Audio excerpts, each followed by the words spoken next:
Hi, everybody.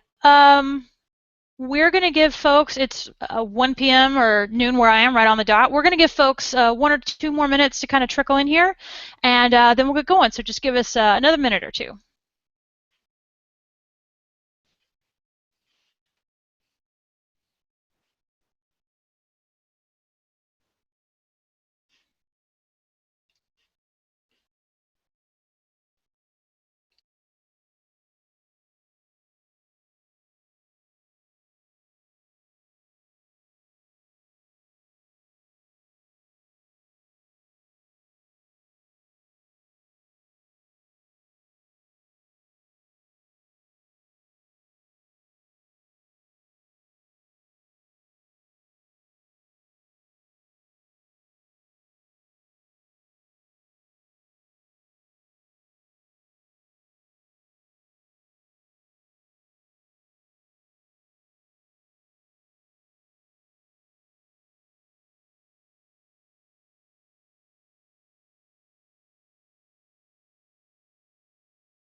Okay, I think that we're working.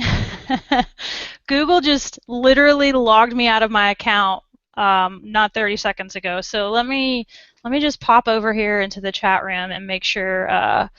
Can everyone see and hear this okay? If you can just like say yes or no in the chat room real quick. That was very, very, very strange. Not quite sure what happened there.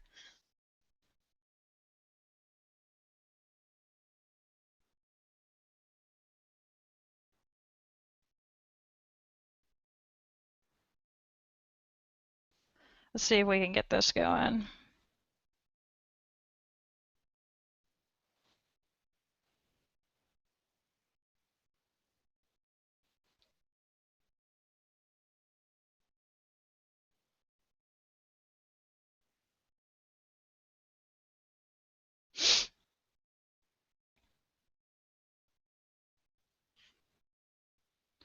Okay, so everyone could see and hear me. Okay, that was so strange.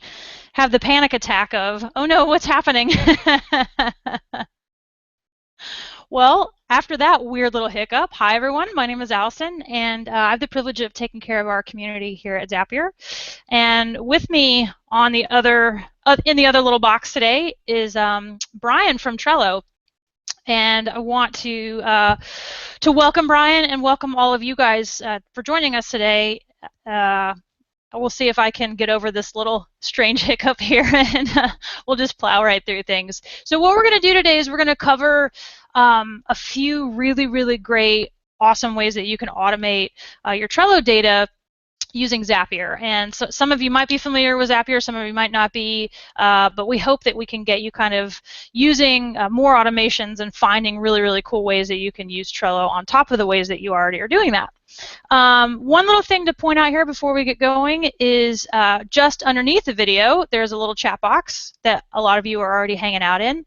And that is the best place to ask questions. So while Brian and I are kind of talking through things, if you have any questions that you would like answered, just pop them in there, and either Brian or one of my buddies, Micah Bennett, is in the chat room, and he is a teammate of mine at Zapier and knows Trello in and out. So if you have any questions while we're talking, just pop them in there, and Brian or Micah will answer them while we're moving, and then at the very end, if we've got some time, we'll do a little Q&A too. So we can get Brian up here on the line, all the way from New York City. Oh, you're still muted, Brian. Let me unmute. Sorry. There we go. There we go. How's it going? I'm well. How are you? Doing all right, thanks.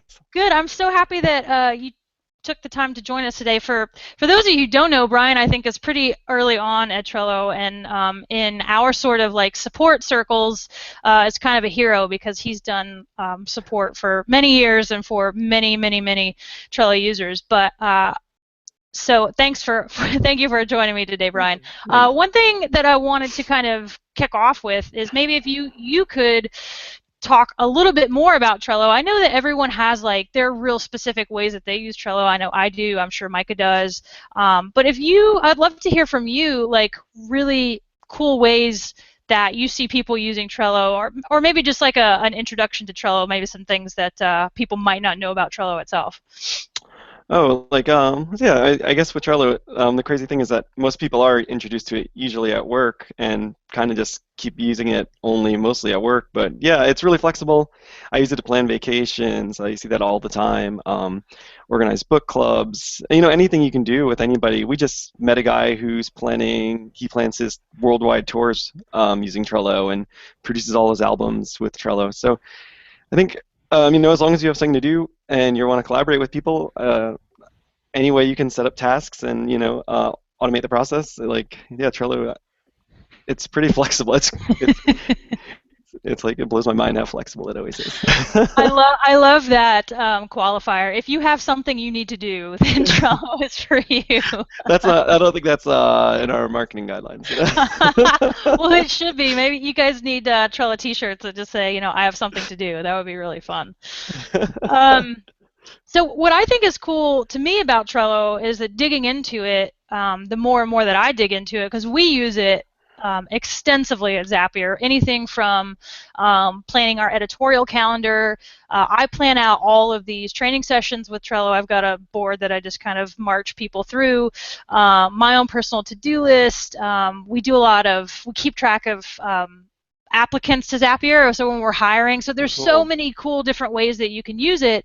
And I think digging into it gave me even a better understanding about just how vast it is. And so, but one of the issues that comes with that is you're going to have a lot of data in Trello, or you're going to have a lot of data that you want to get into Trello, because if you're using it to collaborate with your team and organize your life and doing all of your things, then you're going to want to get that data into it or out of it in a way that's not tedious or taking up so much of your time.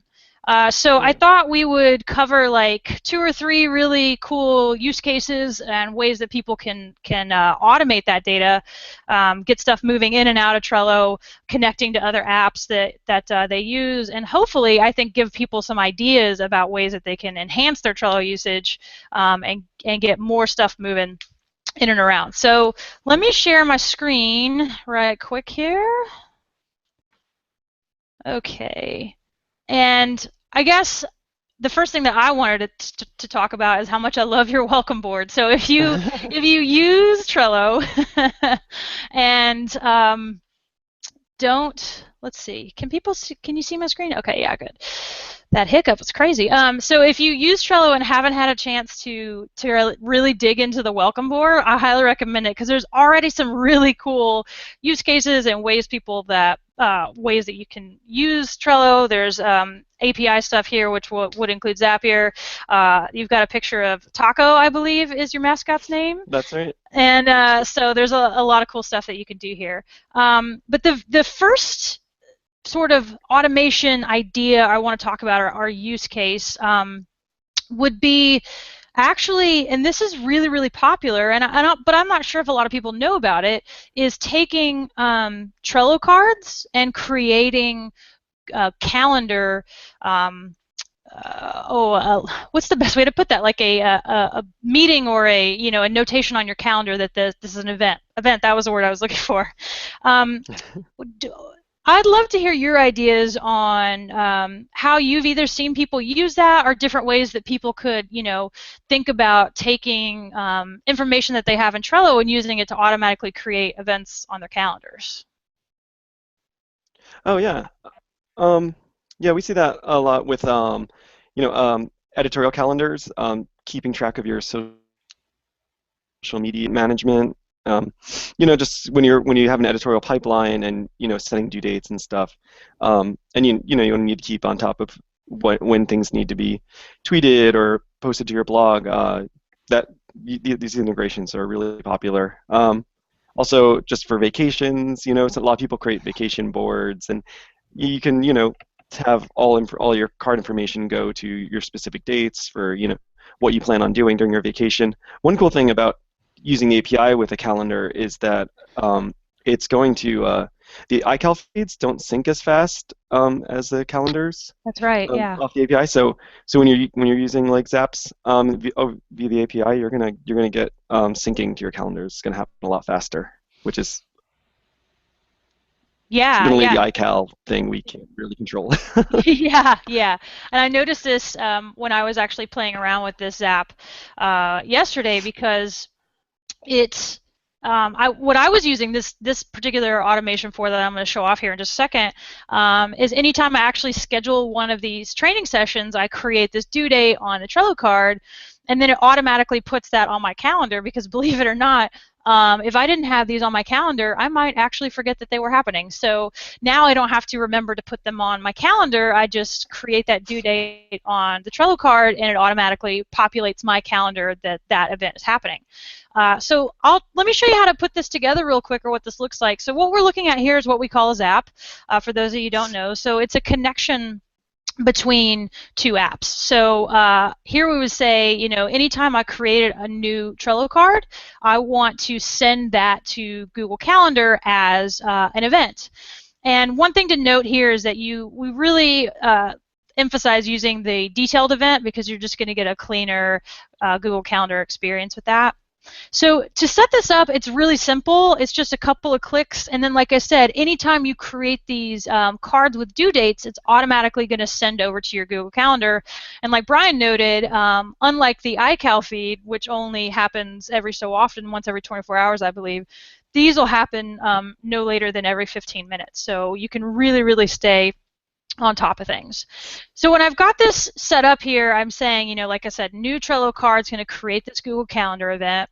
I've already got my accounts connected to Zapier, and if you haven't done that yet, I highly recommend doing that. It takes just a couple of seconds. You can go out, connect those accounts, and come back in. And then we can kind of get into the meat of what we're doing. And Trello is so robust and so powerful. There's so many different ways that you can kind of hone in on one specific thing that you might want to do. So for me, this is looking at a specific board. So the webinars that I'm doing with what we call our partners, or people that we integrate with.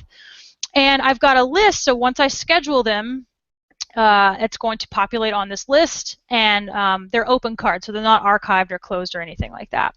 So that's what this particular automation is going to trigger on. It's going to look at this specific board at this specific list. And then I get to tell it what information I want to take from that Trello card and populate over into my calendar event. So I need to know what calendar I'm going to look at. So obviously it's my Zapier calendar. And this is where you get to have a little bit of fun. So you can click on Insert Fields here, and that's going to pull all the data over from Trello that you can match up to your Google Calendar event. So here I've selected name, and if I look at that, I can see some sample data coming over here. So that's what the summary is, what I want to kind of call the event. So Trello is, oddly enough, the last card on this particular board that I'm looking at. The name of the card is Trello. Oh, the irony. And then, and I can add a description if I want. If you've got notes on the card, you can add that to the description of the calendar event. And then the big key here, working with dates, is for Google Calendar, you need a start and an end. But on your Trello card, you probably only have just the due date. So if you put that twice, and I can find that in the same way here, I can either scroll through this list or I can look. I see I've got a due date there. And so if I put that in both fields, what it's going to do is it's actually going to create just a one-time event on that particular due date. I believe the time actually comes over from Trello too. So if you've got the time scheduled, it's going to put it on your Google Calendar right at that time you specified. And that's all you need to do. You can test it really quickly if you want to. You can see what's coming over. So we'll see, here's my Trello card. Got a date and a time, and it's going to automatically create that on my Google Calendar. A couple of other things I could mention here. If you want to add labels with colors, you can do that type of thing, and these are all different depending on what apps you're connecting. But as you can see, it's so easy. And so now anytime I have a card on this board and this list that I specify, when it's done and when it's created, it's going to automatically push over to my Google Calendar, so I never have to worry about knowing when things are happening or keeping things organized or inputting that data 2 or 3 times. It's automatically going to do that for me. So really cool way to automate that Google Calendar integration to just kind of keep yourself organized across all of your apps that you're working with. And before we kind of get into the next one here, I'll just quickly point out triggers and actions, all the ways that you can work with your Trello data.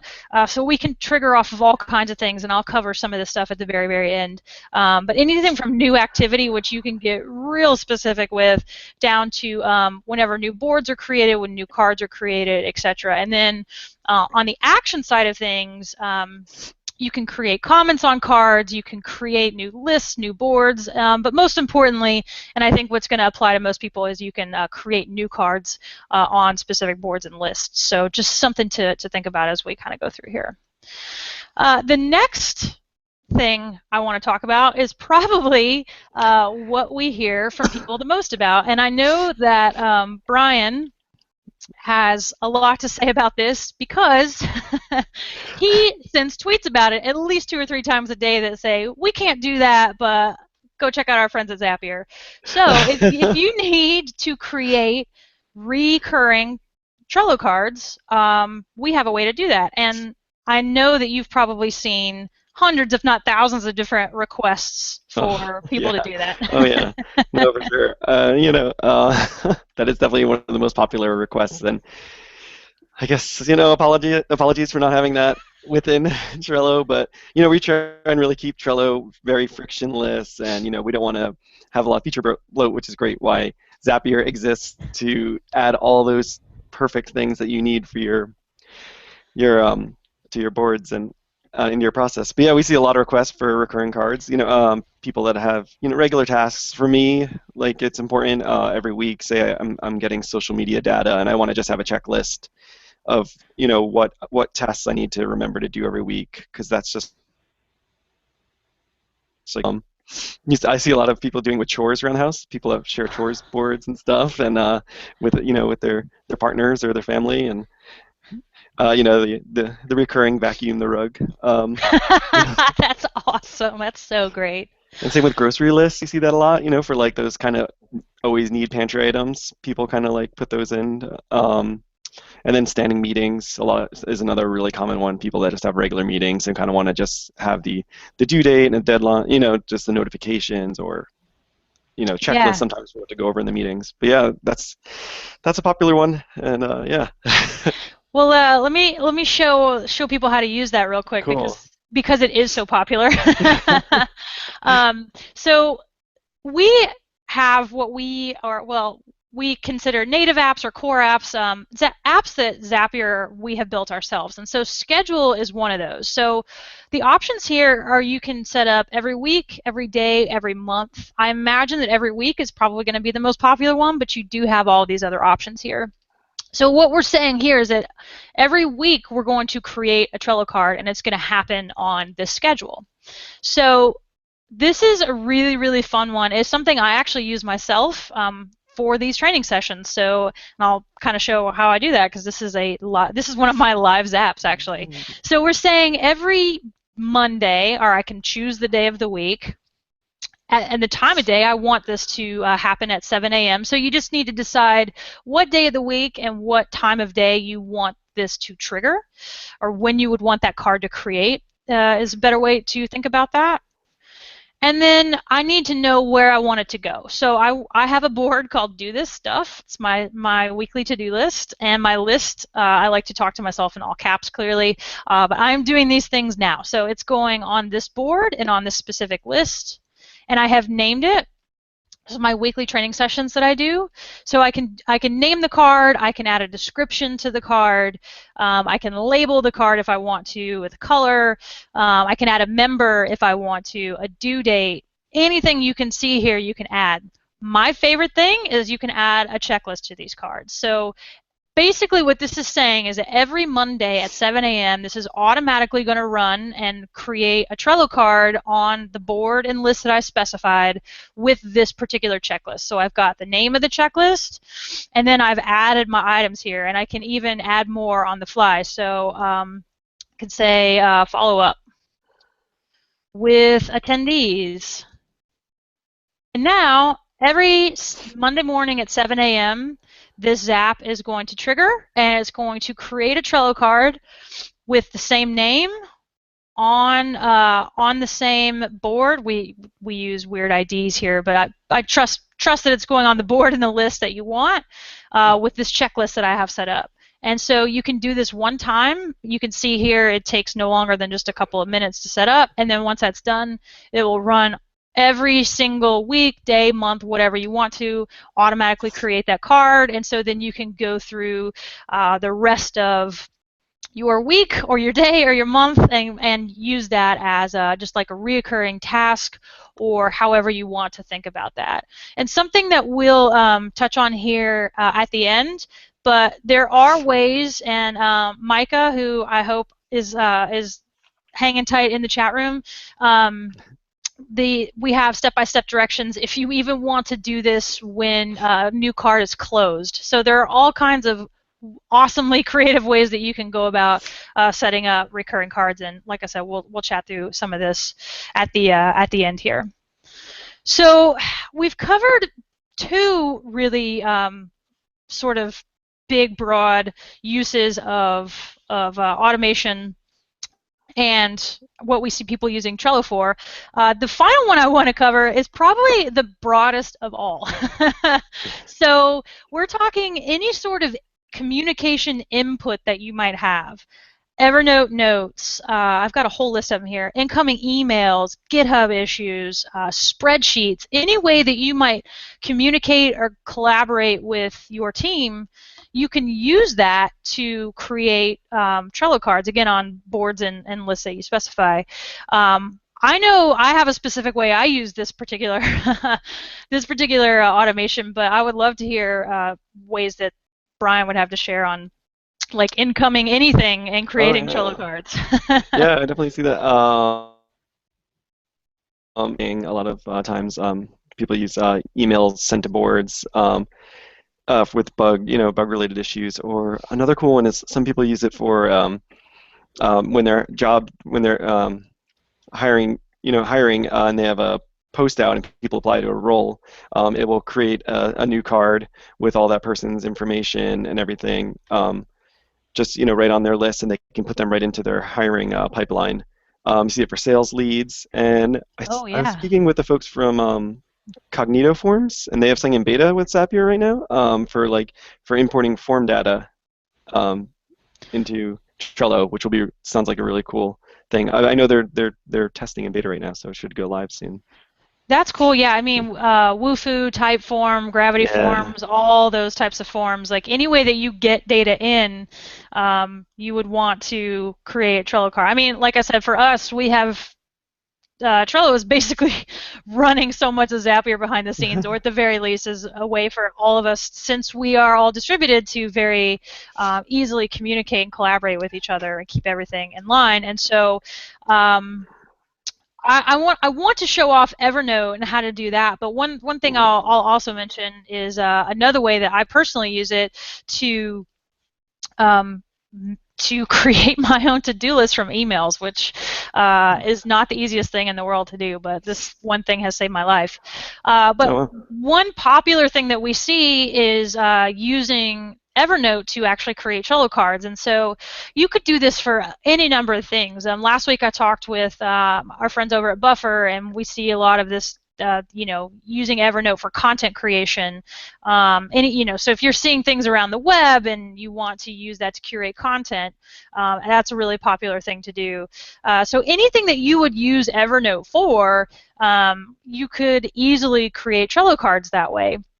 And so this is just as easy to set up as the other ones that we've talked about here.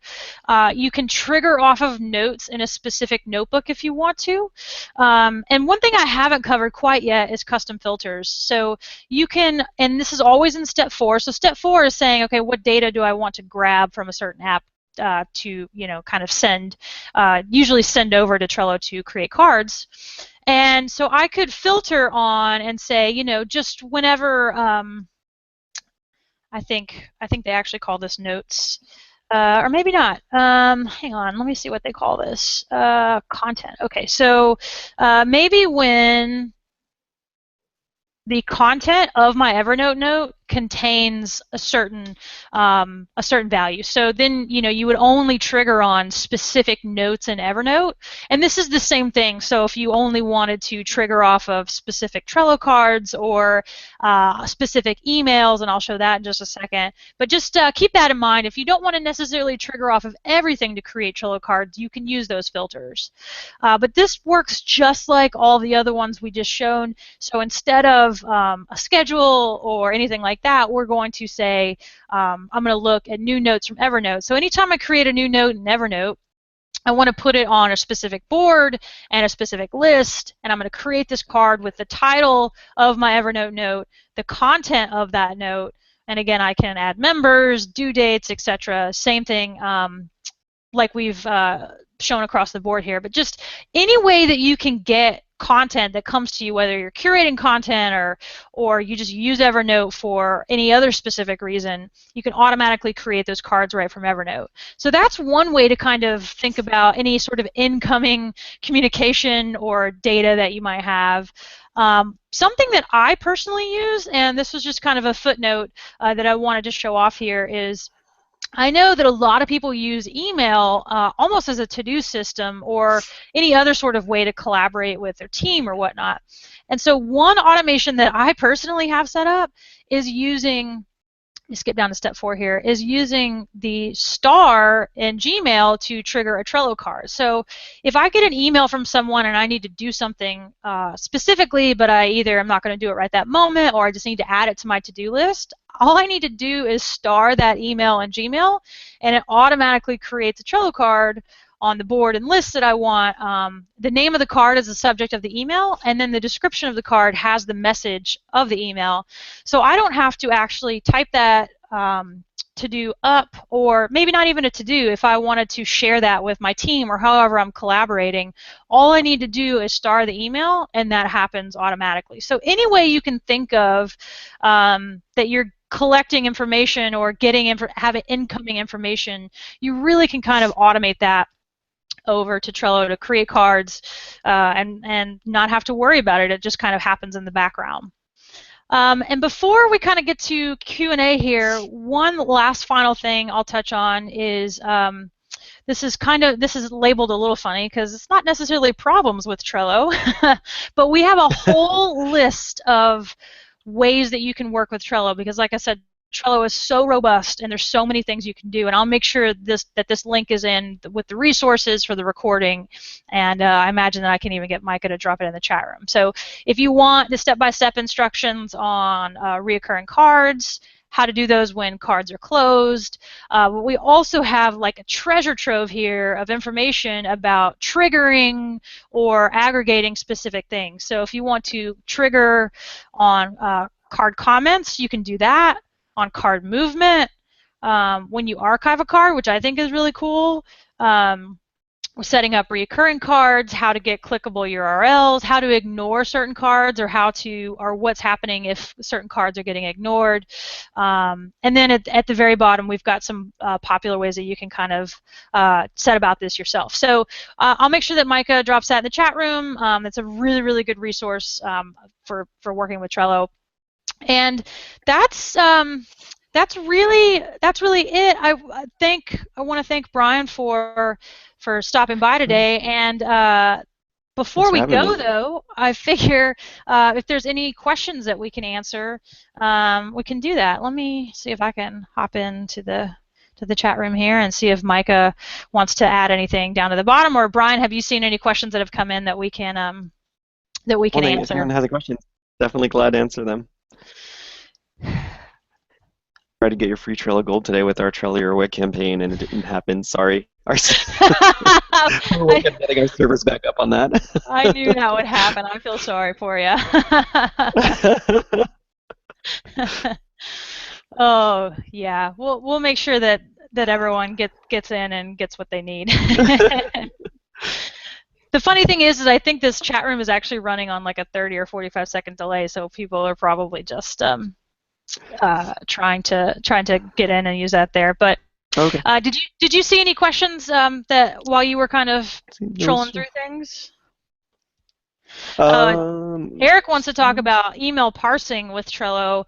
That's probably a little hardcore to get into at the moment, but yeah. I will make sure that Micah drops a link in the chat to our email parsing program. And basically, it's really cool because it allows you to set up templates, and then you can extract certain data from emails. You could parse them, basically, and then automatically create Trello cards with that parsed data. So you'll want to check out Zapier's email parser, and then you can that'll walk you through how to set up those templates, and then you can basically set them up, pull out any information you want. We see this a lot with people doing real estate agents, doing lead gen, anything like that, where they're getting emails that have certain information that they always want to extract: names, addresses, other information.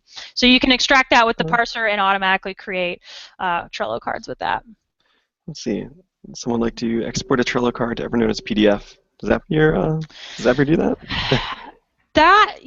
That's actually probably a better Micah question. There's certain things that we can handle PDFs and attachments on. There's certain things that we can't. And he is the absolute master at that mental list in his head. So I'll let him answer that in the chat room. But it looks like we've actually got a pretty lively chat going on. So I think the best thing to do is for us to just sign off here, and we'll keep the chat room open for a little bit longer and tackle all those questions there. So thank you everyone for hopping in, joining, however you want to call it. Thank you, Brian. It's been a lot of fun. Thank And you. like I said earlier, we will have this recording. Any resources will all be on this exact same page that you're on right now. You can come back anytime, watch the recording again, check out the resources that we have, etc. And we can be reached at contact@zapier.com. That actually goes to the whole team, so you can email us anytime and someone will get back to you. How do you guys do email or support? Oh, me? Yeah. Well, if you have any support questions, you can email support@trello.com. Okay. And if you have any social questions, you can email me. You can email me social@trello.com too. And I'm always glad to help out. So support and social at Trello.com. Yep. You guys are on Twitter at Trello. We are Zapier. Pretty simple. So thanks to everyone for joining. We'll keep the, like I said, we'll keep the chat room open for a little bit longer. Mike is in there. I'll hop back in there. Maybe we can convince Brian to stay for a couple Oh extra yeah, minutes. for sure. And we'll make sure that your questions get answered. So thanks everyone for coming, and we'll chat soon. Bye-bye. Thanks everyone.